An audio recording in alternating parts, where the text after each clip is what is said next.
আল্লাযিনা আতাইনা হুমুল কিতাব, যে আমি যাদেরকে কিতাবের জ্ঞান করিয়াছি, ইয়ারিফুনা হু, তারা সেই কিতাবকে এমন ভাবে চেনে, বা রাসূলকে, কিতাব চিনলে কিন্তু রাসূলকে চিনতে হবে। এটা হচ্ছে চলমান রাসূল নিয়ে ফিতনা তৈরি হয়েছে সমাজে।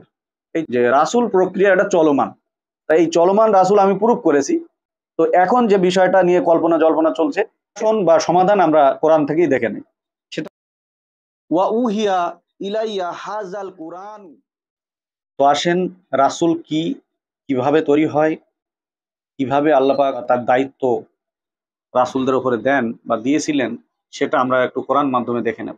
এই বিষয়টি বলার আগে আমরা কাউকে মন্তব্য করে কাউকে ছোট বা তুচ্ছ তাচ্ছিল্য করার জন্য এটি তোলার কারণ হচ্ছে যে সত্য এবং মিথ্যা যাতে পার্থক্য হয়ে যায়। বিসমিল্লাহির রহমানির রহিম। হে আমাদের প্রতিপালক, আমাদের সকলের জ্ঞান ভাণ্ডারকে বৃদ্ধি করিয়া দিন। 6-20।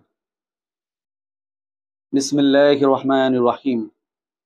আল্লাযিনা আতাইনা হুমুল কিতাব, আমি যাদেরকে কিতাব দিয়েছি। এই আমি, যদি এই শব্দটা কে, আমি যদি পড়ছি, যদি আমি বুঝি যে আমি যাদেরকে কিতাব দিয়েছি, সুতরাং এটা হলো মূর্খতা। প্রত্যেকটা জিনিস উপলব্ধি করার একটা সিস্টেম আছে। এই উপলব্ধি বোধ আল্লাহ পাক যাদেরকে দেননি, তারা কিন্তু এই বিষয়টা বুঝবে না। এখানে তো আল্লাহ শব্দ লেখা নেই, এখানে কি বললাম? আল্লাযিনা আতাইনা হুমুল কিতাব, আমি যাদেরকে কিতাব দিয়েছি। এখন কিতাব কি আল্লাহ লিখে মানুষের হাতে হাতে দিয়ে গেছেন? ব্যাপারটা এমন। তাহলে কোনো এক জায়গায় এর একটা সাবজেক্ট আছে যে কিভাবে কিতাবটা এসছে। যারা শিক্ষিত মানুষ, কোরআনের বোধ বুদ্ধি পেয়েছে, তারা এটা জানে। আল্লাহ পাক একটি রাতে এই কোরআনটা নাজিল করেছিলেন। সেই রাতটা হলো কদরের রাত। সবে কদরে আমি এই কোরআনটা তোমার উপরে নাজিল করেছিলাম। সে ব্যক্তি আমি ছিলাম না। ঠিক আছে? কে ছিলেন? যারা শিক্ষিত মানুষ, কোরআন পড়েন, জানেন, তারা বিষয়টা বুঝতে পারবেন। ওদিকে যাব না। তাহলে আজকে সাবজেক্ট কি? যে আল্লাযিনা আতাইনা হুমুল কিতাব, অর্থাৎ আমি যাদেরকে এই আল কোরআনের জ্ঞান দিয়েছি বা এই কিতাবের জ্ঞান দিয়েছি, আরিফুনা হু, নিশ্চয়ই তারা, কামা আরিফুনা, ইহাকে চেনে, ভাবে তাদের সন্তানগণকে চেনে।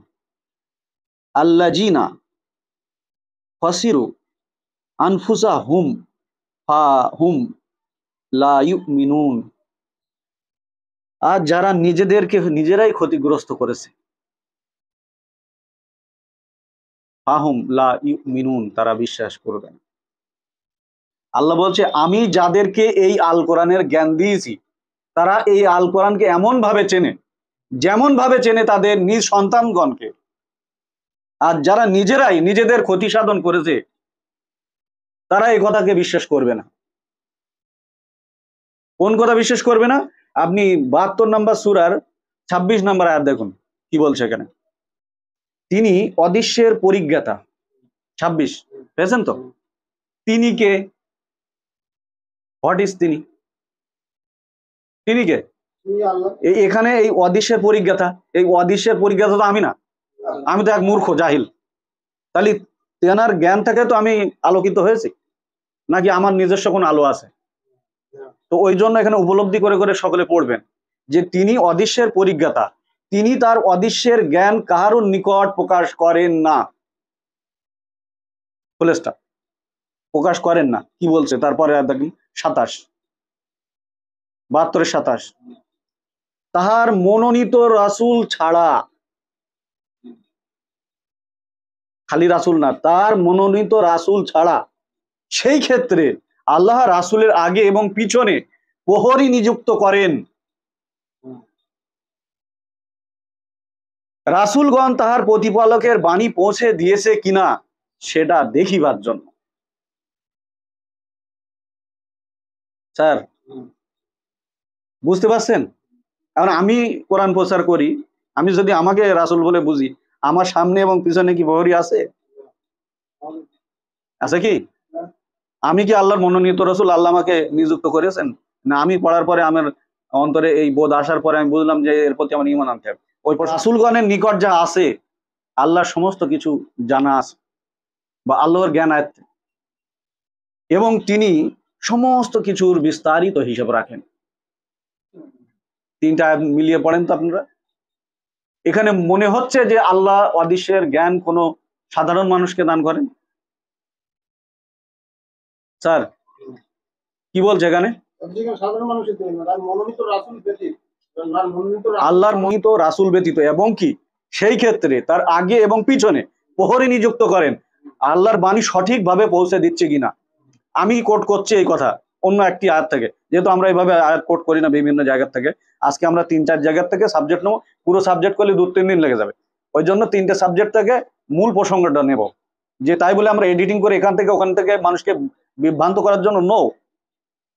আমরা রাসূল সাবজেক্টই থাকবে, কিন্তু বিষয়টা হচ্ছে আমরা বিভিন্ন জায়গা থেকে 3টে সাবজেক্ট নেবো। কিন্তু সেই সাবজেক্ট আমি পুরোটাই দেখেছি এবং পুরোটাই আমার বহুদিন থেকেই জানা। কিন্তু এখানে যে বিষয়টা আসছে সেটা হচ্ছে এই, যে আপনারা এই কথা অন্তরে ধারণ করে রাখেন যে আল্লাহর অদৃশ্যর জ্ঞান আল্লাহর মনোনীত রাসূল ব্যতীত আল্লাহর কাউকে দেন না। ফাইনাল? এটা 27-এ বর্ণনা হলো, 72-27, ঠিক আছে। ওই জন্য এখানে এসে আমরা কি দেখলাম 20-তে, যে আল্লাযিনা আতাইনা হুমুল কিতাব, যে আমি যাদেরকে কেতাবের জ্ঞান দান করিয়াছি, ইয়ারিফুনা হু, তারা সেই কেতাবকে এমন ভাবে চেনে, বা রাসূলকে, কেতাব চিনলে কিন্তু রাসূলকে চিনতে হবে। বোঝা গিয়েছে? তাহলে এই কথা জানার আগে আমাদের আরেকটা বিষয় পরিষ্কার হতে হবে, যে আসলে আল্লাহর মনোনীত কি সালামুন মুহাম্মদ। আর যেটা আমার সবচেয়ে বড় প্রসঙ্গ ছিল, সেই প্রসঙ্গটা হচ্ছে চলমান রাসূল নিয়ে না তৈরি হয়েছে সমাজে। এই চলমান রাসূলের বিষয়ে আমি বহু আগে বলেছিলাম। আমি বলিনি এমনটা না, আমি 3-4 বছর আগে থেকে এমন একটা সাবজেক্ট আমরা করেছিলাম গত 3-4 বছর আগে, যে রাসূল প্রক্রিয়া এটা চলমান, ঠিক আছে। তাই এই চলমান রাসূল আমি প্রুফ করেছি। তো এখন যে বিষয়টা নিয়ে কল্পনা জল্পনা চলছে, এর একটা নিরাসন বা সমাধান আমরা কোরআন থেকেই দেখে নিই। সেটা হচ্ছে এই, আমরা একটু দেখি তো 6-19 নম্বর আয়াতটি। না, এখানে কুল, আপনি বলুন, আয়ু কোন, শাইয়ান সাক্ষী, আকবারু শাহাদাতান, হে রাসূল আপনি বলুন সাক্ষী হিসাবে সবচেয়ে বড় সাক্ষী কার হতে পারে? কুলিল্লাহু, বলো আল্লাহর। সাক্ষী দিচ্ছে কে? সাক্ষ্যদানে সবচেয়ে বড় সাক্ষী কার হতে পারে? এখানে বলছে কুলিল্লাহু, হে রাসূল আপনি বলুন, বলো আল্লাহ। বাইনি বাইনাকুম, তিনি সাক্ষী আমার ও তোমাদের মধ্যে।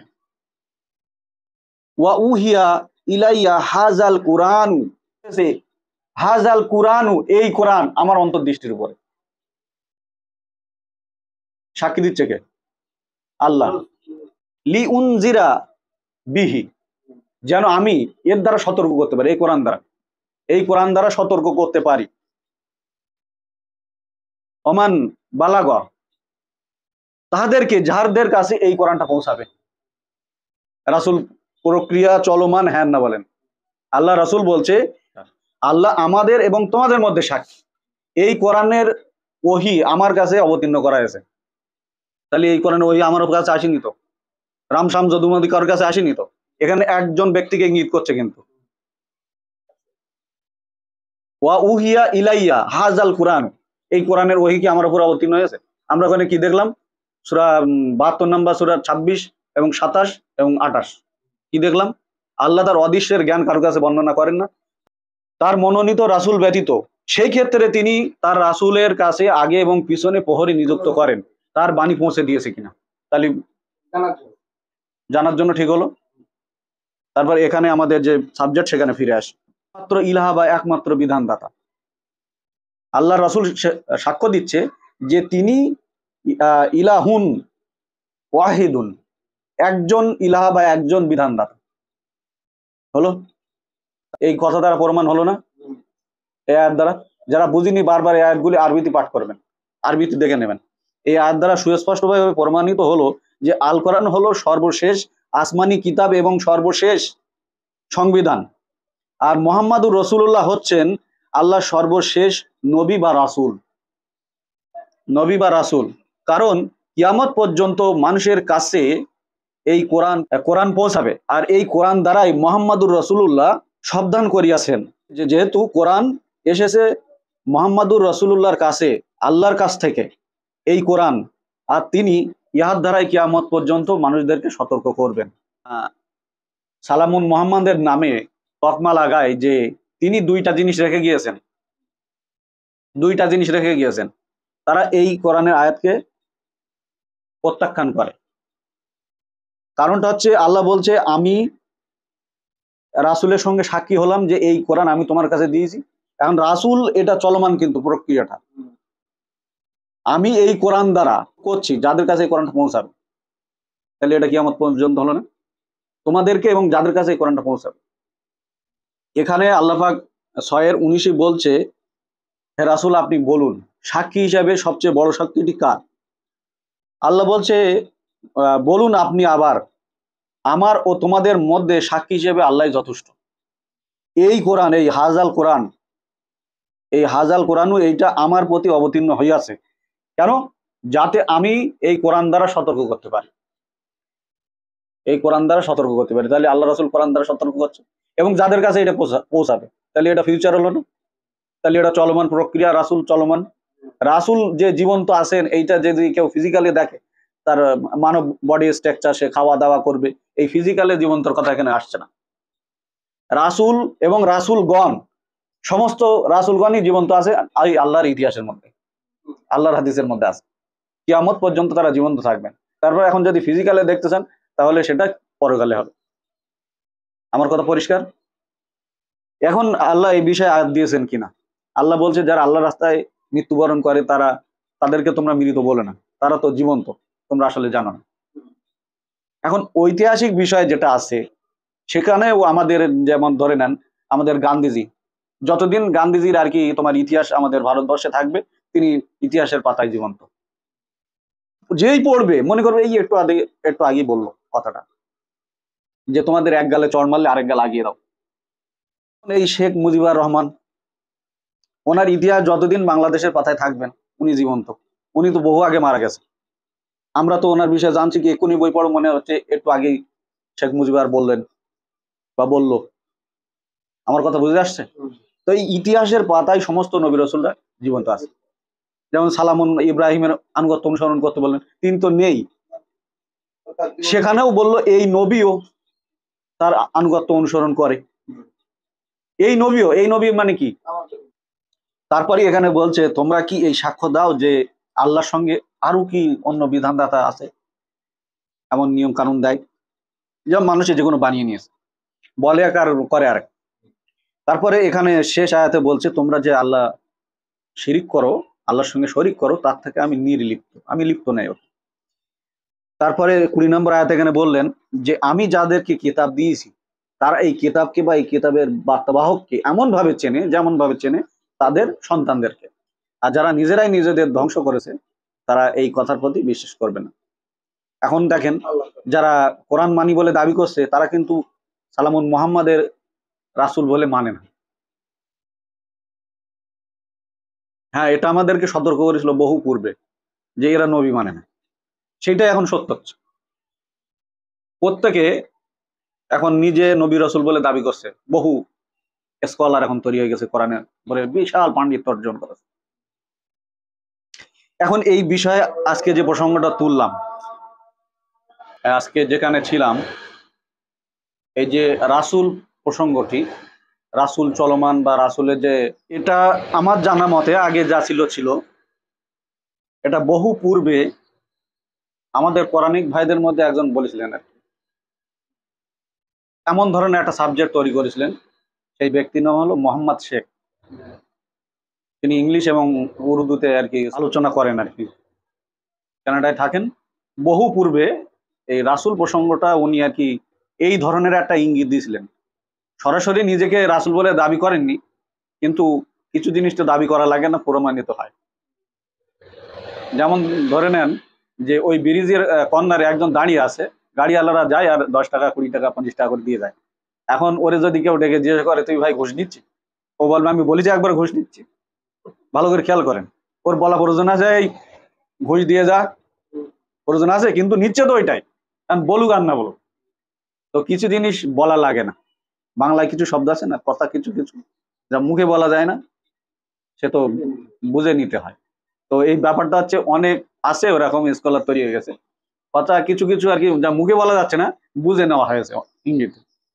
তো সেই বুঝে নেওয়ার বিষয়টা হচ্ছে যে উনি প্রকাশ করেছিলেন এই বিষয়টা বহু আগে, 30 বছরের ঊর্ধ্বে মনে হয় উনি এই কোরআন প্রচার করছেন একেবারে প্রকাশ।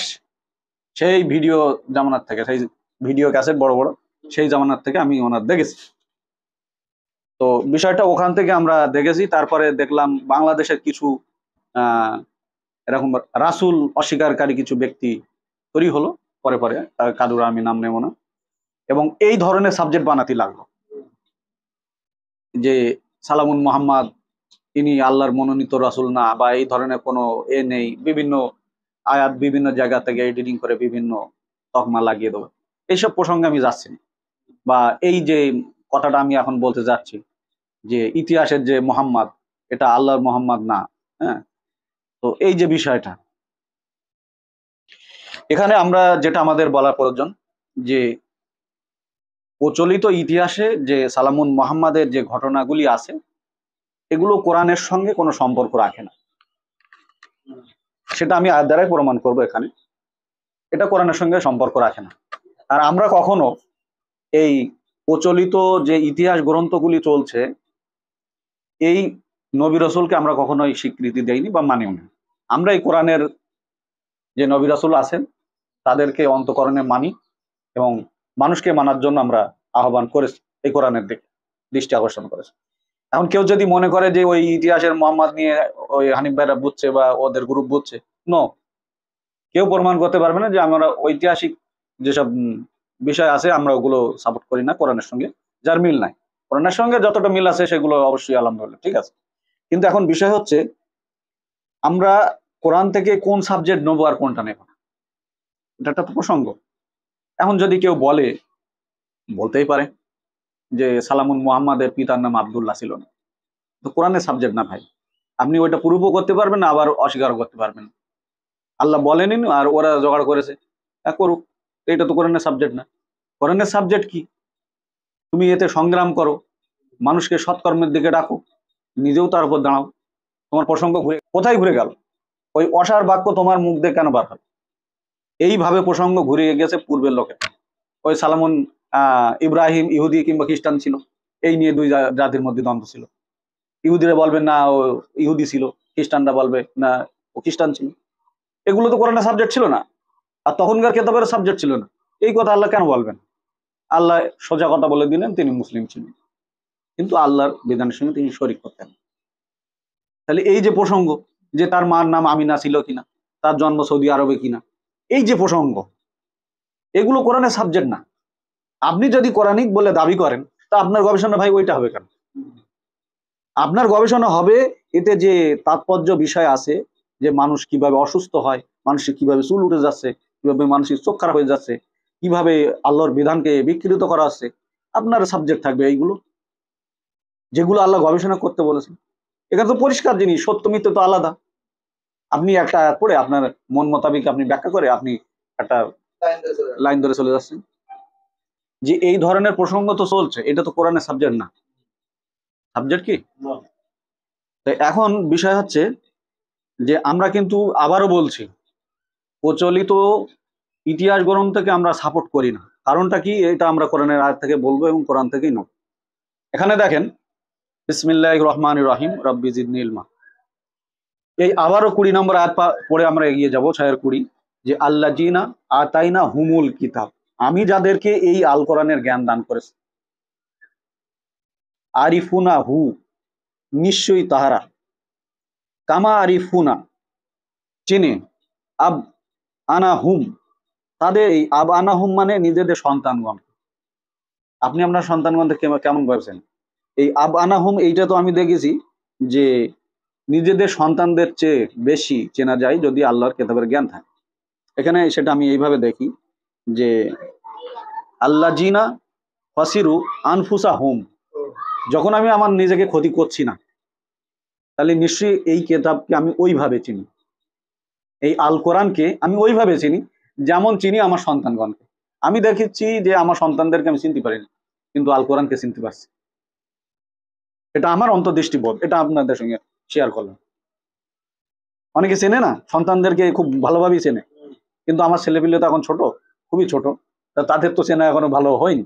তার চেয়ে বেশি আমি কোরআনকে চিনি, দীর্ঘদিন এর সঙ্গে জুড়ে আছি, ওই জন্য চিনি। সূরা আল ইমরান ৭৯ নম্বর আয়াত। বরং সে বলিবে তোমরা রব্বানি হও, তোমরা আল্লাহর বিধান পালনকারী হও। এখানে কি বলছে আল্লাহ? আমাদেরকে রসুল হতে বললেন না আমাদেরকে রাসূলদের বিষয়ে জানাচ্ছেন? কোনটা খেয়াল করেন। যদি আল্লাহ কোনো মানুষকে কিতাব দান করেন, নবুয়াত দান করেন, হিকমত দান করেন, তারপরে সে কি মানুষদের কাছে গিয়ে বলবে যে তোমরা আমার মুরিদ হও, আমার দাস হয়ে যাও, আমার গোলামি করো, আমার কথা মানো, আমার আইন মানো? এটা তো তার জন্য ভালো নয়। বরঞ্চ সে বলবে তোমরা রব্বানি হও, তোমরা আল্লাহর বিধান পালনকারী হও, কারণ তোমরা তো আল্লাহর বিধান থেকে শিক্ষা দিচ্ছ এবং সেটা তোমরা নিজেরাও অধ্যয়ন করছো। আচ্ছা, আল্লাহ তো আমাদেরকে মমিন হতে বলেছে, খেয়াল করেন, রাসূল হতে তো বলিনি। রাসূল আল্লাহ মনোনীত করেন, রাসূল কাউকে হতে বলেনি, কিন্তু হতে বলেছে। হ্যাঁ, এখন একটা প্রসঙ্গ তুলবে যে সালামুন মুসা তো তার ভাইয়ের জন্য দোয়া করেছিলেন, আমার ভাইকে আমার সহচর করিয়ে দেন, করেনি? আমার সঙ্গী সাথী করে দেন। তা আল্লাহ তাকে মনোনীত করেছিলেন নাকি মুসা? আল্লাহ মনোনীত করেছেন। এই আল্লাহ মনোনীত করেছেন, এটা কি সাথে সাথে সে বুঝছিল নাকি? এখানে আর কি একটা জটিলতা দাঁড়িয়ে যায়। তাদের ভবিষ্যতে আমরা, তারা কি অতীত? এখন অতীতে যদি আমরা ফিরে যাই, এখন যদি ওই অতীতে ফিরে গিয়ে দেখি সালামুন মুসা তার ভাইয়ের জন্য দোয়া করছিল যে তাকে আমার সঙ্গী বানিয়ে দেন, তারা যে কথা বলার যে স্পিরিট আমার চেয়ে বেশি, আমার জিভে জড়তা আছে, তার জিভে জড়তা নেই, সে খুব ভালোভাবে কথা বলতে পারে, তো তাকে আমার সঙ্গী করে দেন, আর সে আমার কথা শোনে। সেগুলো আমরা বিভিন্ন জায়গাতে কোরআনে দেখে নিই। তো বিষয়টা হচ্ছে যে সালামুন মুসা এবং হারুন কি সাথে সাথে বুঝতে পেরেছিল যে ওকে নবুয়ত দান করা হয়েছে? বুঝতে পেরেছে? বা সেই সময় বুঝছিল? হ্যাঁ, তার সঙ্গে চলছিল এটা জানে, কিন্তু তাকে নবুয়ত দান করা হয়েছে এটা জানতো না। সেটা জানবে কি করে? সেটা তো তখন ভবিষ্যৎ ছিল তাদের।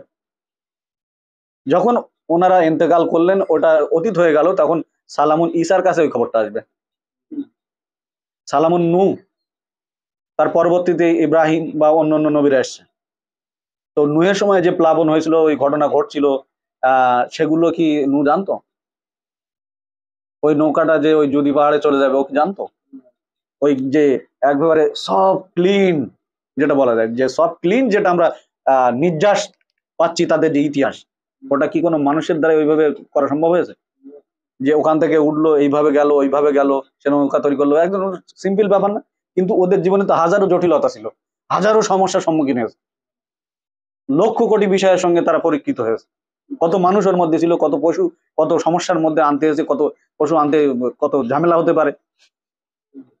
অনেক ঝামেলার সম্মুখীন হয় না? একটা গরু আনতে গিয়ে একবার দড়ি ছেড়ে যায়, একবার এদিক দৌড়ায়, ওইদিকে দৌড়ায়, আবার সাপ ব্যাং কত কি, যে কোনো পানির জীব তার তো প্রয়োজন নাই তোলা, কিন্তু যেগুলো ডাঙায় থাকা জীব, স্থলে থাকা জীব, সেগুলি তো, সে বাঘ সিংহ যতগুলো প্রাণী তিনি আর কি তুলেছেন, তো সেগুলো কি তোলাকে এমনি আমরা পড়লাম মনে করলাম যে হয়ে গেছে?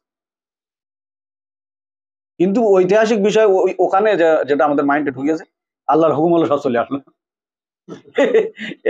আর কি খুব ম্যাজিকের মতো, জানো, কোনো কিছু ফু দিলেন পরে সব আস্তে আস্তে উঠে যাচ্ছে। ব্যাপারটা ওরকম হয়নি, আর ওইভাবে হয় না। আল্লাহর যে একটা নিয়ম, রুলস, সেটা আল্লাহ পাক কখনো ভঙ্গ করেন না, কারোর জন্য ভঙ্গ করেন। এটাকে সুন্নাত আল্লাহ বলেন। আল্লাহ রীতিনীতি পদ্ধতির কোনো পরিবর্তন নেই, আল্লাহ ওইভাবে কোনো কিছু করেন না, তার প্রত্যেকটা জিনিস একটা সিস্টেম মাফিক চলে। তো আমরা ওইদিকে না যাই, আমাদের প্রসঙ্গে আমরা ফিরে আসি। তো এই আল্লাহ পাক যদি কোনো ব্যক্তিকে এই নবুয়ত দান করেন, সে বলতে পারে না যে আমার মুরিদ হও, আমার দাস হও, আমার কথা শোনো, আমার গোলামি করো। সে বলবে তো তোমরা আল্লাহর বিধান পালনকারী হও, রব্বানি হও। আমরা যখন কোরআন শুরু করলাম, আমাদের মৌলিক কথা তো এইটাই, যে মানুষকে রব্বানি করব, আল্লাহর পথের প্রতীক করব, নাকি অন্য কোনো উদ্দেশ্য ছিল? আজকে কেন মানুষ নিজেকে রসুল বলে দাবি করছে? বহু রসুলের, এখন রসুলের তো ছড়াছড়ি হচ্ছে। আল্লাহ আমাদেরকে মমিন হতে বললেন, মোত্তাকি হতে বললেন, সাদিকিন হতে বললেন, এইগুলোর মধ্যে আমরা কেউ পড়ি না। সাংঘাতিক ব্যাপার। কিন্তু তারপরে আয়াতে এখানে কি বলছে দেখেন, ফেরেশতাগণকে এবং নবীগণকে প্রতিপালক হিসেবে সে গ্রহণ করতে সে কি তোমাদেরকে আদেশ দেবে? যদি আল্লাহ ওইটা দান করে থাকে তাহলে এগুলো করতে বলতে পারে যে আমি নবী, আমার কথা মানো, অমুক তমুক? হবে কি? সে তোমাদেরকে আদেশ দিতে পারে না। তোমাদের মুসলিম হওয়ার পর কি সে তোমাদেরকে আবার সেটাকে ভঙ্গ করতে পারবে, কুফরি করতে পারবে? তা আমরা কি বলতে পারি যাদেরকে আমরা রব্বানীন করতে গিয়েছি, রবের বিধান পালনকারী করতে চেয়েছি, আমরা কি বলবো এখন আমাদের আইন মানো? এখন বিষয়টা হচ্ছে এই যে পৃথিবীতে চলছে যেগুলি, সেগুলি তো বিভিন্ন দর্শন। প্রত্যেক দলের কাছে যান, এই মোতাবিক আলাদা আলাদা একটা একটা দর্শন সাজানো আছে, আছে না? ফিলোসফি সাজানো নেই? এখানে আরো একটু আমরা দেখে নেই যে রাসূলরা কিভাবে আল্লাহর সঙ্গে অঙ্গীকার করেছিলেন। 3-81 স্মরণ করো যখন আল্লাহ নবীদেরকে অঙ্গীকার নিয়েছিলেন যে তোমাদেরকে কিতাব ও হিকমত যাহা কিছু দিয়েছি ও তোমাদের কাছে যাহা কিছু আছে এর সত্যায়নকারী যখন একজন রাসূল তোমাদের নিকট আসিবে তখন তার প্রতি বিশ্বাস করবে এবং তাকে সাহায্য করবে। কত সুন্দর কথা না? এখন এই একজন রাসূল শুনে অনেকে মনে করছে তার রাসূল। ভাই খেয়াল করেন, এই একজন রাসূল শুনে মনে করছে আমরা যে রাসূলটা এখন মনোনীত করছি এই রাসূল, এনার অনুসরণ করতে হবে। এখন আমাদের তরিকুল ভাই কেন রাসূল না? উনি তো কোরআন বলেন সবসময়, যেখানে যান কোরআন বলেন। তাহলে কোরআন বলে যদি আল্লাহর রাসূল হয়ে যায় তাহলে উনি তো কোরআন বলেন সবসময়, তাহলে রাসূল উনি কেন না? আমাদের মকবুল স্যার কেন না? আমাদের বেল্লাল ভাই তিনি একজন রাসূল কেন না? বোঝা যাচ্ছে না? আমাদের মন্ডল স্যার তিনি একজন রাসূল কেন না? আমাদের মোলায়েম স্যার উনিও তো কোরআন প্রচার করেন, তাহলে উনিও একজন রাসূল। আর এই রজব ভাই উনিও প্রচার করেন, তাহলে উনিও একজন রাসূল। উনি না কেন? এখানে যদি তাই হয় যে একজন রাসূলের বর্ণনা, তাহলে আমিও তো কোরআন প্রচার করি, তাহলে আমিও কেন একজন রাসূল না? এখন সমস্যা হচ্ছে কি, রাসূল শব্দের বাংলা অর্থ তো বার্তাবাহক, যে কোরআনের বার্তা দেখতে সে তো কোরআনেরই বার্তাবাহক, তাহলে আরবিতে বললে কি হবে? কোরআনের রাসূল, কোরআন প্রচারকারী রাসূল। আচ্ছা বিষয়টা কি তেমন বুঝিয়েছে কোনো আয়াতে বা কোনো এরকম নজির আছে ইতিহাসে? আমি আল কোরআনের ইতিহাসের কথা বলছি। হ্যাঁ, এক জায়গায় একটা বিষয় এসছে যে সূরা ইউসুফে যে রাজার যে আর কি পিয়াদা ছিল তাকে ওই খবর দেওয়ার জন্য ওখানে বাশার রাসূলা ব্যবহৃত হয়েছে। বাশার রাসূলা কোন আল্লাহর মনোনীত রাসূল না, রাসূলুল্লাহ ব্যবহৃত হয়নি। যেমন মুহাম্মাদুর রাসূলুল্লাহ ব্যবহৃত হয়েছে। আল শব্দ যেটা যেরকম আল কেতাব বা কেতাবুল্লাহ এগুলো বিশেষ ক্ষেত্রে ব্যবহৃত হয়। আর এমনি কেতাব, তাহলে তো সব কেতাবকেই কেতাব বুঝবে, সব আল্লাহর কেতাব। আল কেতাব মানে আল্লাহর কেতাব, আর এমনি কেতাব মানে এমনি লিখিত বই। বোঝা যাচ্ছে কি? আর কেতাবুল্লাহ মানে সে আল্লাহর কেতাব। এরকম বিশেষ ক্ষেত্রে বিশেষ শব্দই লাগানো থাকে। তো যাদের মধ্যে এই গভীরতা নেই, অনেকে আবার জানা সত্ত্বেও ইচ্ছা করে মিথ্যা বলে, নিজের আর কি আধিপত্য আর কি ঠিক রাখার জন্য। ঠিক একইভাবে রাসূলুল্লাহ যখন এসছে, মুহাম্মদুর রাসূলুল্লাহ শব্দ তো আপনারা পড়েছেন, তাহলে তিনি আল্লাহর বার্তাবাহক। কারণটা কি?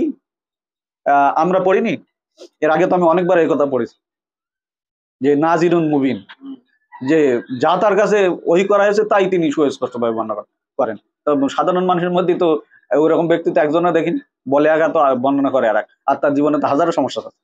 স্মরণ করো যখন নবীদেরকে আমি অঙ্গীকার নিয়েছিলাম যে তাদেরকে যে কিতাব, হিকমত ও যা কিছু দিয়েছি ইহার সত্যায়নকারী যখন একজন রাসূল তাদের নিকট আসিবে তখন অবশ্যই তোমরা তাদেরকে সাহায্য করো।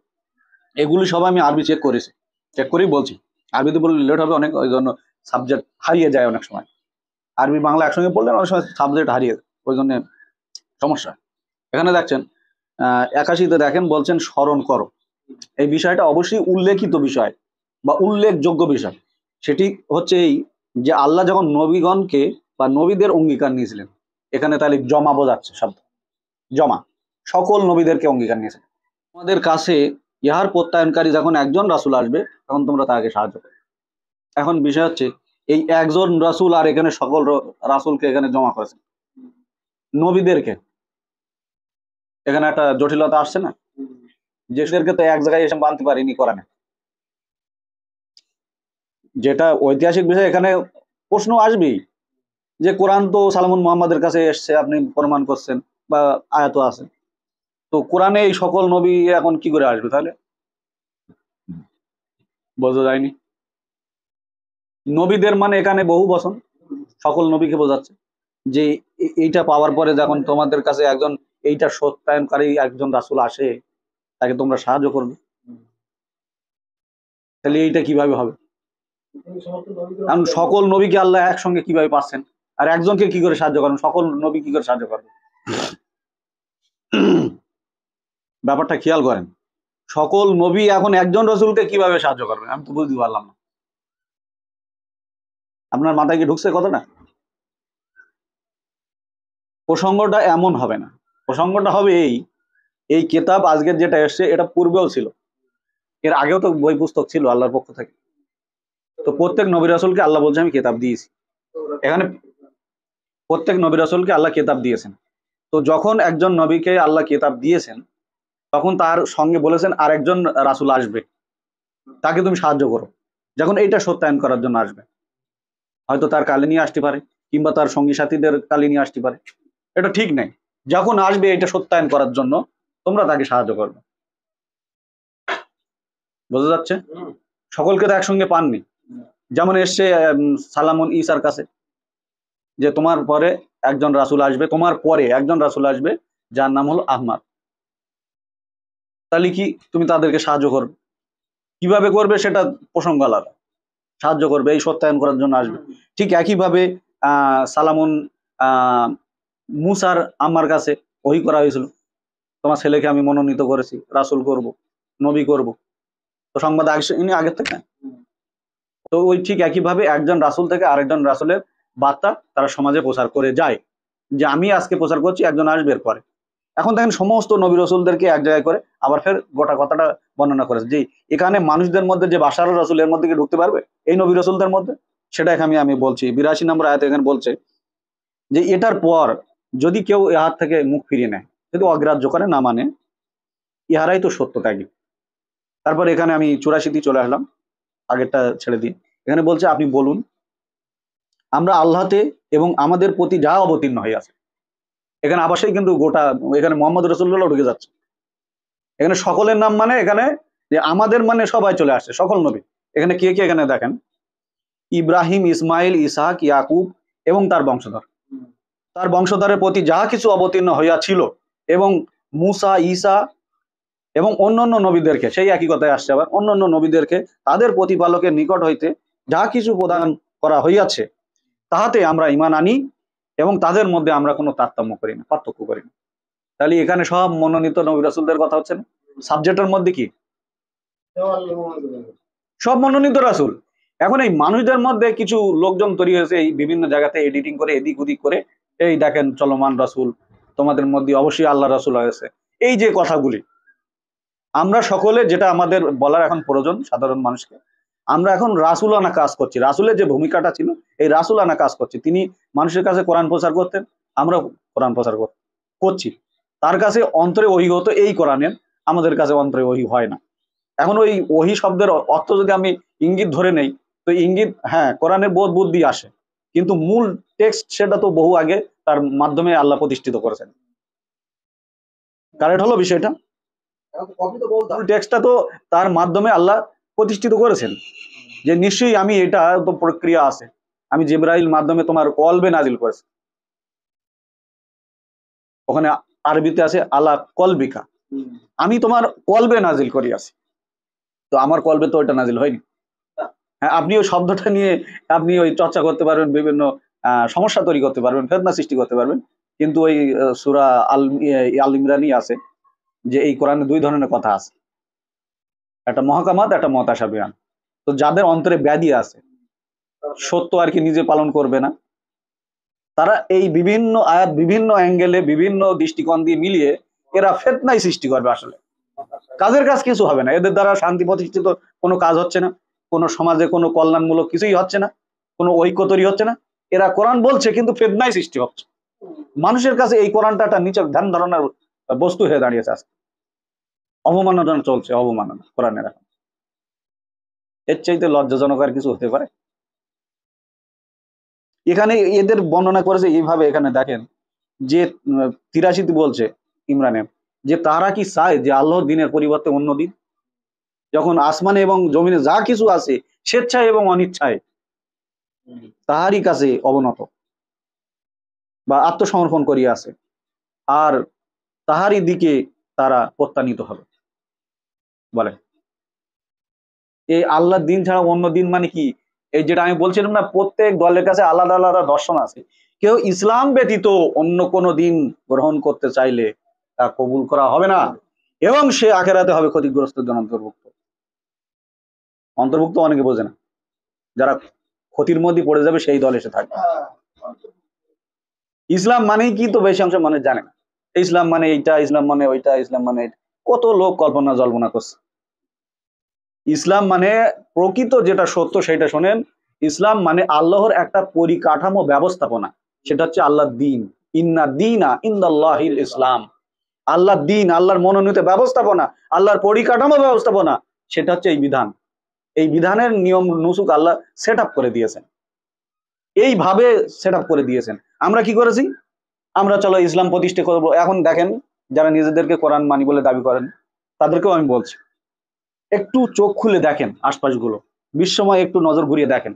প্রত্যেক দল যারা নিজেদেরকে মুসলমান বলে দাবি করে, মুসলিম বলে দাবি করে, ইহুদি হোক, আপনার ওই আলে হাদিস হোক, তোমার জামাত ইসলামী হোক, ফুরফুরা হোক, তবলিগ হোক, যে কোনো দল এই কোরআনকে এত সম্মান করে যারা বাক্সের মধ্যে তুলে গেছে, এতে একটু ধুলো পড়তে দেয় না, তারা বুকি বেঁধে নিয়ে ঘরে। আপনাদের কাছে তো এতটা সম্মানের যোগ্য এটা না, খেয়াল করবেন। তারা মানুষ না মানুষ পরে আসে, ওগুলো পরে আসছে, আমি একটু শুনে নেন, মনোযোগ দিয়ে একটু শুনে নেন, পরে প্রত্যাখ্যান করেন, আমার কোনো অসুবিধা। তো তারা এত ভালোবাসে, তারাও কিন্তু চাই সমাজে ইসলাম প্রতিষ্ঠা। পূর্বরা কাজ যান ইসলাম প্রতিষ্ঠা করার জন্য, কত কিছু তারা করে বেড়াচ্ছে। তবলিগের কাজ যান ইসলাম প্রতিষ্ঠা করার জন্য, তারা বিশ্বময় ঘুরে বেড়াচ্ছে। এমনকি ঘর বাড়ি ছেড়ে জীবন চিল্লা লাগিয়ে দিয়েছে, দিয়েছে কিনা? কেউ খারাপ ভাবে নেবেন না বিষয়গুলি। তো তারা জীবন চিল্লা লাগিয়ে দিয়েছে কৃষির জন্য, ইসলাম প্রতিষ্ঠার জন্য। ঠিক একইভাবে জামাত ইসলামী দীর্ঘদিন দাঙ্গা হাঙ্গামা, কত মার, কত কিছু খেয়ে, কত জীবন দিয়ে তারা দিন প্রতিষ্ঠা করতে চাচ্ছে। দিন প্রতিষ্ঠা, তারা ইসলাম প্রতিষ্ঠা করছে না। এই ইসলাম প্রতিষ্ঠার নামে এখন যে বিষয়গুলো আসছে, ইসলাম প্রতিষ্ঠার নামে নিজেদের একটা কনসেপ্ট, নিজেদের আলাদা দর্শন, নিজেদের আলাদা ফিলোসফি, প্রত্যেক দলের কাছে যান আলাদা আলাদা ফিলোসফি। এইটা ইসলাম না, এটা আল্লাহর মনোনীত দিন ব্যবস্থা না।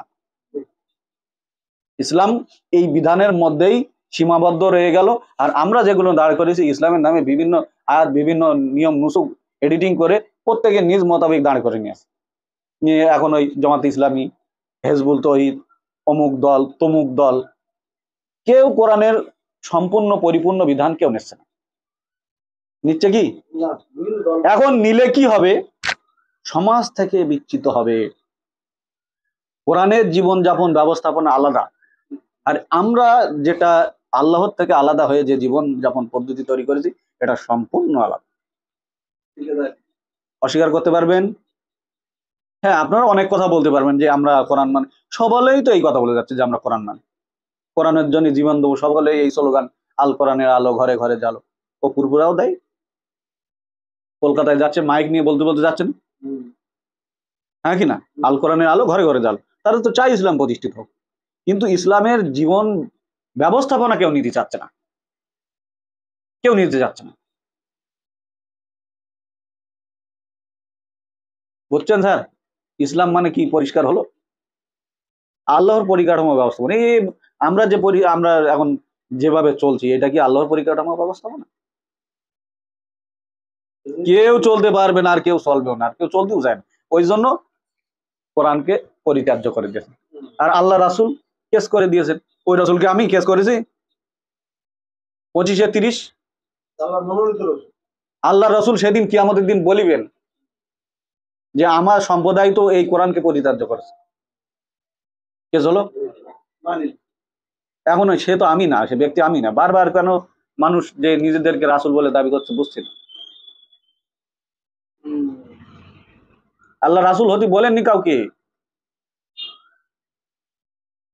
আল্লাহ বলেছেন মুমিন হও, মুত্তাকি হও, সাদিকিন হও। আমরা সেগুলো বাদ দিয়ে দিছি। খুব ভয়ঙ্কর বিষয়। হালি পড়ে আমার কিছু বিষয় এরকম পরিচিত হতে হয়েছে, কিছু মানুষের সঙ্গে আমার পরিচয় হয়েছে আগে। যেমন এগুলি যারা শুনছেন অনলাইন মাধ্যমে, ব্যাপারটা ভালো করে বোঝার চেষ্টা করবেন। একজন মানুষ আমাকে বলছে, তার সঙ্গে অনেকদিন থেকে কথা হয়, এমন কি যে কোরআনের আয়াত পড়তে পড়তে সে কন্দন করে বসে, আল্লাহর প্রতি এত আস্থাশীল, বাড়ির থেকে অন্য রাজ্যে গিয়ে কাজ করছে স্বামী স্ত্রী। তো সে ফোন করে, কথা হয়, কোরআনে খুব সুন্দর সুন্দর কথা বলে, কোরআন বলতে বলতে পড়তে পড়তে কান্না করে। এখন খুব দোয়াদানি করে যে আপনি খুব ভালো কাজ করছেন অমুক তমুক। এবং টুকটাক কথা হয়, হতে হতে হঠাৎ একদিন বলছে যে আমার উপরে না ওহী হয়। খালি মেরে ফেলেছে, কোথায় যাবো বলে, আমার উপরে না ওহী হয়, আমি মোহাম্মদের বাপ।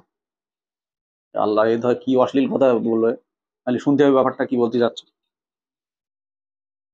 ঠিক একইভাবে সালামুন মোহাম্মদের যে ইতিহাস আছে না, যে এরকম সেই তার ওহী হওয়ার পরে গায়ে জ্বর এসেছিল, ঠকঠক করে কাঁপছিল, বলে আমি ওরকম বাথরুম জাতি জাতি পড়ে গিয়ে এরকম কাঁপছি।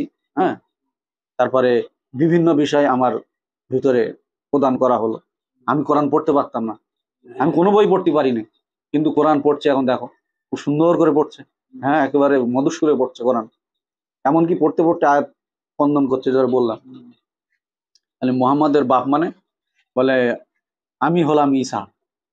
ওই ঈসা আসার বর্ণনা নেই, ও আবার আয়াত দিচ্ছে না, আমি হলাম ঈসা।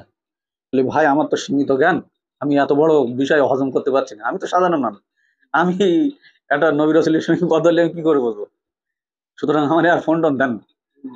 হ্যাঁ, কারণ নবী হওয়ার কি দরকার ভাই, মমিন হয়ে তো কাটানো যায় নাকি, মত্তা কি হতে বলেছে, নবী হতে তো বলিনি ভাই, তাহলে তুমি আমার কথা ঠাট্টা করছো। তাহলে দেখেন, এগুলো সাইকোলজিক্যাল বিষয়। তো আমি কিছু সাইকোলজিক্যাল বিষয় বললাম, যে এরকম ছোট থেকে কিছু বিষয় শুনলে মন মস্তিষ্কে এমন দাঁড়িয়ে যায়, সেই ব্যক্তি মনে করবে ঠিকই বলতেছে। যেমন একটা ছোট প্রসঙ্গ তুলবো, একটা বাচ্চা অনেকে বলে জিনি পেয়েছে, ভূতি পেয়েছে, বলে না, বলে এই উড়ে যাচ্ছে কাপড় পরে, সাদা কাপড় পরে, অমুক তমুক। পাশে সবাই দাঁড়িয়ে আছে, বলবে ওই দৌড়চ্ছে, সেই যাচ্ছে দিন, বা সেই ভূত দৌড়চ্ছে। ওই দেখতে পাবে, কিন্তু ওই পাশে লোক ঘিরে রয়েছে, কেউ কিছু দেখতে পাচ্ছে না। এই ক্ষেত্রে আর কি কিছু বিষয় বলতে হয়, দেখা যায় কিন্তু দেখানো যায় না। এখানে কি দেখা যায় আর কি দেখানো যায় না, ও যা দেখতে পেয়েছে আর এরা যা দেখছে, ওইটাও দেখাতে পারছে না, কিন্তু যাচ্ছে। এখন কি যাচ্ছে, ওই যে ওর ভিতরে ওই অন্তর্দৃষ্টি বোধ, ও কিছু মিথ্যা জিনিসকে সত্য মনে করে নিয়েছে, সেইটা ও দেখছে, ওখান থেকে যাচ্ছে।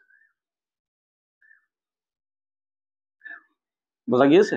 এগুলো সব সাইকোলজিক্যাল সমস্যা, এটাও সহজে বুঝেও আসবে না। হ্যাঁ, দেখতে পায় তো, অনেকে দেখতে পায়, এমনকি সে প্রতিজ্ঞাও করবে, সত্যায়ন করবে, কিন্তু আদৌ ওগুলো সত্য না। যদি ওটা সত্য হতো সকলেই দেখতো। কি বলেন স্যার? যদি ওখানে কোনো কিছু থাকতো, ও দেখতে পাচ্ছে একজন শাড়ি পরে এরম উড়ে বেড়াচ্ছে বাতাসে, ওই দেখতে পাবে, আর কেউ দেখতে পাবে না, কারণ ওইটা হলো ওর মনের ধাঁধা, ও ওইটা মনে করছে, ওর অন্তরও দেখাচ্ছে এবং ও দেখতেও পাচ্ছে। চোখ তো কিছু দেখে না, অন্তর দেখাচ্ছে যে ওখানে কিছু আছে, ওই জন্য দেখছে। আবার পরেক্ষণ চোখ টোকে করে ওইগুলি করে, তারপর দেখছেন না কিছু নেই, হয় না? এগুলো আপনারা শুনেছেন, এগুলো অনেক গভীর বিষয়, ওগুলো সবাই বুঝে আসবে না। তো আমরা যে প্রসঙ্গে ছিলাম, তো ওইরকম দাবি করেছে যে আমি হলাম ঈসা। আলী ভাই, আমরা ক্ষমা করেন, আমার কাছে আর ফোন টোন দেন না, আমি এই ধরনের পাপে আমি জড়াতে চাচ্ছি। ঠিক আরেকজনের ভিতরে ওরকম মনে হয়েছিল যে সে রাসূল দাবি করছে কিন্তু নবীর ভূমিকা নিচ্ছে। তাকে আমি বলেছিলাম যে আপনি কি এরকম দাবি করেন নাকি, বললো না না, খেয়াল করেন, না না, কিন্তু পরেক্ষণ সে হয়ে গেল, কোনো না কোনো ভাবে যখন তাকে পজিশন দেওয়া হলো, তখন সে হয়ে গেল, হয়ে বসলো। তো আজকে আমরা কত দুঃখের কথা বলবো, যে আপনাদের সঙ্গে দুঃখের কথাই বলি, সুখের কথা তো সারা জীবন বলে গেল। জীবনে এই কোরআন প্রচার করার জন্য কত কিছু সংঘর্ষ করলাম, আপনারাও করেছেন, বাড়ি গাল গালাস, ধাক্কা ধুক্কি, কত কথা, কত মানুষের নিন্দা, নাকি না? একটা মানুষকে কোরআনের পথে আনার জন্য কত কি করেছে। আর কিছু সুবিধেবাদ, মোনাফেক, এই রাস্তায় ঢুকে একেবারে তারা কোরআন মানি বলে দাবি করে, ওই যে আমরা একজনকে কোরআনের পথে আনলাম, সেই সব মানুষদের মাথায় এমন এমন বিদ্বেষমূলক বিষয় আশায় ঢুকিয়ে দিল, তারা একদম এখন কোনো ঐক্যের পথেই নাই। যে যে পথে চলছে সে মনে করছে সেই একলাই ঐক্য, বা সে ঠিকই আছে।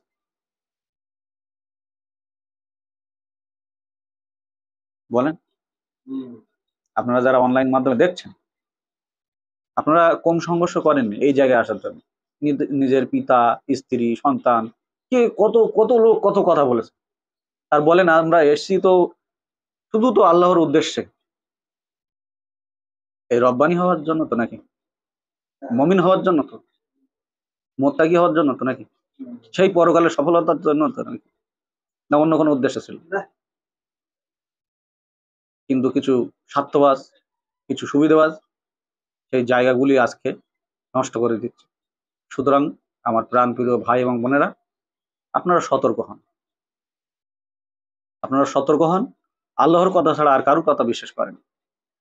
এই যারা ধোকা দেয় মানুষকে, তাদের সম্বন্ধে এই বলছে, যারা রাসূল বলে দাবি করে। এই প্রসঙ্গ কিন্তু রাসূল নেই। কিভাবে তাদেরকে সৎপথে পরিচালিত করিবেন সেই সম্প্রদায়কে, যাহারা রাসূলকে সত্য বলিয়া মেনে নেবার পর, আমরা কোরআনে যখন প্রবেশ করি আল্লাহ নবীকে সত্য বলে মেনে নেয়নি অন্তঃকরণ থেকে, মেনে নেওয়ার পরেই তো ফেতনাগুলো শুরু হয়েছে নাকি। কেউ বলেছে রাসূল এইভাবে হবে, কেউ বলেছে এইভাবে। আমরা বিভিন্ন ব্যাখ্যা বিশ্লেষণ করেছি, বিভিন্ন কথা মানুষের কাছে পৌঁছেছি। একজন একরকম বলতে বলতে বলতে বলতে এখন নিজেরাই নবী রাসূল হয়ে গেছে। এই নবী শব্দের অর্থ তো এই, রাসূল শব্দের অর্থ তো এই। ওই জন্য পূর্বে কিছু চক্রান্তকারী এই শব্দগুলো বাংলায় ব্যাখ্যাই করেনি, বাংলায় অনুবাদই করেনি। যেখানে নবী সেখানে নবী লাগিয়ে রেখেছে, যেখানে রাসূল সেখানে রাসূল লাগিয়ে। কারণটা কি? এই ফেতনায় তারাও ভুক্ত ছিল। পূর্বে বহু নবী, বহু মানুষ নবী রাসূল বলে দাবি করেছে। তো আমরা না যাই ওদিকে। কিন্তু কোরআনে ওর কোনো নজির নাই যে মনোনীত নবী রাসূল ছাড়া আল্লাহ কাউকে এই ধরনের বিষয় আশায় দায়িত্ববান দেন না। তো এখানে কিভাবে আল্লাহ সেই সম্প্রদায়কে সৎপথে চালাবেন, তাহাদের নিকট সুস্পষ্ট আয়াত আসিবার পর তারা কুফরি করে, আল্লাহ জালিম সম্প্রদায়কে সৎপথে পরিচালিত করেন।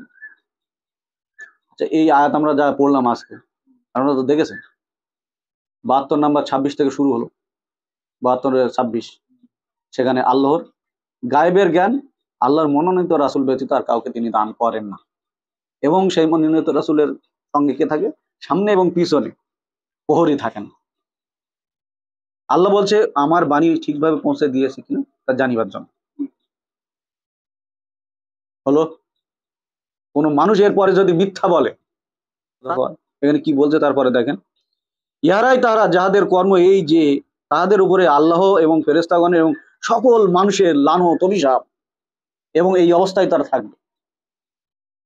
যারা এই নিজেদেরকে নবী রাসূল বলে দাবি করছে, আল্লাহ বলছে আল্লাহর লানত, ফেরেশতাগণের লানত, এখন সকল মানুষ সমূহের লানত অভিশাপ, এবং সেই অবস্থায় তারা থাকবে যারা নিজেদেরকে নবী রাসূল বলে দাবি করে। এই অবস্থায় থাকবে, আর তাদের শাস্তি লঘু করা হবে না, আর তাদের কোনো সুযোগ দেওয়া হবে না। তবে এর পরে তাদের কথা ভিন্ন, যারা সেখান থেকে ফিরে আসে। আগে এইগুলো করছিলাম, এখন করবো না, ও থেকে ফিরে আসে। আল্লাহ বলছে তাদের কথা ভিন্ন, যারা ওইগুলি করার পরে নিজেদেরকে আবার ফের সংশোধন করে নেয়। আল্লাহ নিশ্চয়ই তো ক্ষমাশীল, পরম দয়ালু। তারপরে বলছে ঈমান আনার পর যারা আবার ফের ওইটা করে, মেনে নিল, বিশ্বাস করলো, হ্যাঁ ওখান থেকে ফিরে আসতে হবে, ভুল করেছি, এতগুলি যখন প্রুফ আছে, এখন শোনার পরে অনেকের মন এটা নরম হতেও পারে, অনেকে আবার বিদ্রোহ করতে পারে, হাজারো আছে আমার এগেনস্টে পেশ করতে পারে, করতেই পারে। তো এখানে যাদের সত্য প্রবণতা, সত্য লঙ্ঘন প্রবণতা ধীরে ধীরে আবার ফের বৃদ্ধি পেতে থাকে, ইহারাই তো বিভ্রান্ত। মনে হলো হ্যাঁ ঠিক আছে, কিছু কিছু প্রসঙ্গে আবার কিছু লোক বিদ্রোহ করবে, করবে কিনা, আমাদের এগেনস্টে আবার হাজারো প্রমাণ, হাজারো আয়াত পেশ করবে, বিভিন্ন অ্যাঙ্গেলে পেশ করবে। তো এই বিষয়টা এখানে আমি উপলব্ধি করছি। তারপরে বলছে যারা এই কুফরি করে বা এই কুফরি করতে থাকে, আর এই কুফরি করা অবস্থায় যাদের মৃত্যু ঘটে, তাদের কাছে যদি পৃথিবী ভোর স্বর্ণ থাকে, আর যদি বিনিময় রূপে তা দিতে চায়, তা কবুল করা হবে না। যারা নিজেদেরকে রাসূল বলে দাবি করছে। প্রসঙ্গ তো অন্যদিক যায়নি। এই কুফরি মানে কি, ওই এতগুলো আয়াত আমরা পড়লাম, পূর্বের নবী রাসূলদেরকে আমরা সত্যায়ন করলাম, করার পরে যদি আবার সেই ওই কুফরি ভিতরে থাকে, অস্বীকার ইচ্ছা ভিতরে থাকে, আর এই কাফের অবস্থায় যদি মৃত্যুবরণ করি, আল্লাহ বলছে যদি পৃথিবী পণ্য যদি স্বর্ণ তার কাছে থাকে আর সে বিনিময় হিসেবে দেয়, তা কবুল করা হবে না। ইহারাই তারা যাহাদের জন্য রইয়াছে মর্মান্তুদ শাস্তি, আর ইহাদের কোনো সাহায্যকারী নেই। সাবজেক্ট কি? নেকি কামাবো, সওয়াব কামাবো। মুমিন হতে গেলে কি করতে হবে ভাই? নেকি কামাতে হবে, তাই না? তা আল্লাহ এখানে বলছে 92তে, তোমরা যা ভালোবাসো তার থেকে ব্যয় না করা পর্যন্ত কোনো পুণ্য হবে না, কোনো নেকি হবে না, কোনো লাভ হবে না, কোনো সওয়াব হবে না। ভাই যারা নিজেদেরকে রাসূল বলে দাবি করছেন আপনাদের মধ্যে দেখেন তো, কাকে জিজ্ঞেস করবেন? আপনি তো পৃথিবীর সবচেয়ে বড় মেশিন, আপনার ভিতরে তো একটা আল্লাহ লোড ক্ষমতা দিয়েছেন, না লোড সেল দিয়েছেন। যাই হোক, ওটা প্রসঙ্গ আমি ছেড়ে দিচ্ছি। এখানে প্রিয় জিনিস, এখানে শুধু পয়সার কথা না, এখানে প্রিয় জিনিস। এই প্রিয় জিনিস আল্লাহর রাস্তায় না লাগালে, আমি বললাম না আগে, কথার আগে, যে ত্যাগ না করলে তো আল্লাহ তো কোনো কিছু দেবেন না। কিছু পেতে গেলে তো কিছু হারাতে হবে, না না কোনো কিছু এমনি এমনি পাওয়া যাবে। আপনি কোন অ্যাঙ্গেলে দেখবেন, এই কথাগুলি আমি কোটি কোটি অ্যাঙ্গেল থেকে মিলিয়ে দেখাবো। প্রত্যেক ক্ষেত্রে আপনি অর্থ কামাতে যাচ্ছেন, সেখানে আপনার শ্রম দিতে হচ্ছে, তাহলে তো কিছু কুছ পানে গেলে কুছ খোনা পড়তা হয়, কিছু পাতে গেলে আপনি হারাচ্ছেন। আর কোন দিক নিয়ে যাব? একটা জামা কিনছেন, সেখানেও তো কিছু দিতে হচ্ছে, কুছ পানে গেলে কুছ খোনা পড়তা। দাড়ি কাটতে গিয়েছি, কুছ পানে গেলে কুছ খোনা পড়তা হয়, কিছু দিতে হবে। চশমা নিতে গিয়েছি, একই জিনিস। ভাত খেতে গেছি, একই জিনিস। বাড়ি একজন কাজের লোক রেখেছি, বাড়ি একটা গিন্নি রেখেছি, তার কত কথা শুনতে আছে, কত কি দেওয়া হচ্ছে। বলেন, একটা পজিশন দেখান যে এইটা হয় না সেখানে। ওই জন্য আল্লাহ এক বাক্যের মধ্যে নিয়ে আসলেন কতগুলো, তোমরা যা ভালোবাসো। পরীক্ষা কি? মমিন হওয়ার সত্য কিন্তু এটা, তোমরা যা ভালোবাসো এইটা যতক্ষণ না আল্লাহ রাস্তায় লাগাবে, কোনো স্বভাব নেই। সুবহানাল্লাহ বলে ওহদ পাড়া পর্যন্ত নেকি কামিয়ে নিয়েছো, আর जर्रा से जर्रा ईमान रहेगा तो जन्नत में जाएगा, ये सब नहीं चलेगा कुरान में। वो सब बाहर चलता है, वो अलग अलग अलग अलग फिलोसफी बना लिया ना इंसानों ने, वहां चलेगा, यहाँ पर नहीं चलेगा। ওই জন্য খুব দুঃখের সঙ্গে আল্লাহ রাসূল কেস ফাইল করে দিয়েছে, সুপ্রিম কোর্টে কেস অটোমেটিকলি জমা পড়ে গেছে, যে আমার সম্প্রদায় তো এই কোরআনকে পরিত্যাজ্য মনে করে। ওই বলিনি তো আমার সম্প্রদায় অমুক মাযহাবকে পরিত্যাজ্য মনে করেছে, অমুক মাযহাবকে পরিত্যাজ্য মনে করেছে, অমুক দলকে মানিনি, তমুক দলকে মানিনি। এসব কথা কি আসবে? আজকে কি বললাম, 19 নম্বর কি বললাম, ওর পরে আর কি কোনো কথা রয়ে যায়? আল্লাহ রাসূল কিয়ামত পর্যন্ত এই কোরআন আমার নিকট অবতীর্ণ হয়ে আছে, আমি এর দ্বারা তোমাদেরকে এবং যার কাছে এই কোরআন পৌঁছাবে। তাহলে রাসূল চলমান কিনা? আল্লাহর মনোনীত রাসূল যখন চলমান আছে, তারপরে আপনি রাসূল বলে দাবি করেন কি করে? এই রাসূলের বার্তা তো কিয়ামত পর্যন্ত থাকবে, এই কোরআনটাই তো রাসূলের বার্তা ভাই। এই কোরআনটা হচ্ছে রাসূলের বার্তা, এটা যেখানেই যাবেন রাসূলই প্রচার করছে। এই কথাটা হচ্ছে, কোরআন হলো একটা কথা, এই কথাটা রাসূলের উপরে তার অন্তর্দৃষ্টিতে নাজিল করা হয়েছে। এইটা আমরা যেখানেই প্রচার করি সেটা রাসূলের কাজই করছি আমরা। নিশ্চয়ই এই কোরআন এক সম্মানিত রাসূলের বার্তা। ইন্নাহু লাকাউলু রাসূলিল কারীম। এই কল আমি এই কোরআনটা আমি যার কাছেই দেই, আসলে রাসূলের বার্তাই দিচ্ছি। রাসূল চলমান বিদ্যমান, এইভাবে কথাটা সকলে নেন, রাসূল চলমান বিদ্যমান, এইটা রাসূলেরই কল, যেই দিই এটা রাসূলেরই কল, সালামুন মুহাম্মাদেরই কল, যেখানেই আমি দিই। ওই জন্য আল্লাহ এখানে বলছেন যে 6 নম্বর সূরার 19 নম্বর আয়াতে, কোরআন, এই কোরআন আমার নিকট অবতীর্ণ হয়ে আছে, আর আমি এর দ্বারা সতর্ক করি তোমাদেরকে এবং যার কাছে এই কোরআনটা পৌঁছাবে। তা যে মানুষ যেখান থেকেই বিশ্বে আজ কোরআন প্রচার করছে, সালামুন মুহাম্মাদুর রাসূলুল্লাহ এই কোরআন দ্বারা কিয়ামত পর্যন্ত তাদের মাধ্যমে কোরআন প্রচার করবেন। তিনি কোরআনের ইতিহাসের পাতায় জীবন্ত আছেন, আর কিয়ামত পর্যন্ত আল্লাহ জীবন্ত রাখবেন। আজকে এইটুকু বলি। যেহেতু আপনারা জ্ঞানী শিক্ষিত মানুষ, আশা করি উপলব্ধি করেছেন। সঠিক পথে চলার আল্লাহ শক্তি বাড়িয়ে দিক। আমরা যেন একসঙ্গে আল্লাহর বিধিবিধানের উপরে থাকতে পারি এবং বিশ্ববাসীর কাছে একটি শান্তির বার্তা পৌঁছে দিতে পারি যে কোরআন যারা মানে এবং কোরআন যারা প্রচার করে তাদের বাস্তবিক জীবনযাপন এমন। আমাদের বাস্তবিক জীবনযাপন যেন বিদ্রোহের মধ্যে না হয়, বাড়াবাড়ির মধ্যে যেন না হয়, এটা প্রত্যেকের খেয়াল রাখতে হবে। প্রত্যেকে যেন কোরআনের বিধান দিয়ে নিজেকে মাপে যে আমি আজকে কজন মানুষকে সাহায্য করলাম, আমি আজকে আমার দ্বারা কে উপকৃত হচ্ছে এবং কে ধ্বংসের মধ্যে চলে যাচ্ছে। আজকে এই পর্যন্ত। আপনাদের প্রতি আল্লাহ শান্তি বর্ষিত হোক।